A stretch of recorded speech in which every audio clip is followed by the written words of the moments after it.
ചോദിക്കട്ടാ. ചോദ്യം എന്ന് വെച്ചാൽ ഒന്നുമില്ല, ഒരു ഫോട്ടോ കാണിച്ചു അയാൾ ഒറിജിനൽ നെയിം പറഞ്ഞാൽ മതി. ചെറിയൊരു സമ്മാനമുണ്ട്, നമ്മൾ വലിയതായിട്ടൊന്നുമില്ല, ചെറുതായിട്ട്. അയാൾ ഒറിജിനൽ നെയിം അറിയാമോ? ഞാനല്ല.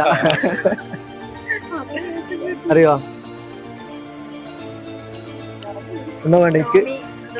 ഏത്? അത് തന്നെ, അതിന് കുറച്ച് മാറ്റമുണ്ട്. എന്നാ കഥാപാത്രത്തിന്റെ പേര് പറയാൻ പറ്റുമോ? കണ്ടിട്ടില്ല. പിന്നെ നമ്മളൊരു ഇൻസ്റ്റാ പേജ് ഉണ്ട്, ജാക്ക് പോപ്പി എന്നുള്ളത്. അത് ഫോളോ ചെയ്തിട്ടുണ്ടെങ്കിൽ 200 റുപ്പീസ് ഉണ്ട്. നോക്കി വയ്ക്കോ, ചെക്ക് ചെയ്ത് വയ്ക്കോ ഒന്ന് ജസ്റ്റ് വേണമെങ്കിൽ.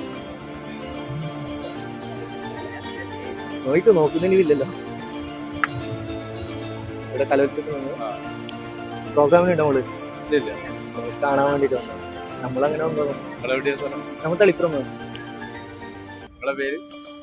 ജാക്ക് പോപ്പി തന്നെ. ജാക്ക് പോപ്പി എന്ന് പറഞ്ഞാൽ എല്ലാവർക്കും തിരിയുള്ളൂ. പക്ഷേ ഫോളോ ചെയ്ത് വെച്ചാൽ നെക്സ്റ്റ് ടൈം കാണും. ഇങ്ങനെ ഉണ്ടാവും. നമ്മൾ ഈ കണ്ണൂരാറുണ്ടല്ലോ. ഓക്കെ, കാണാം.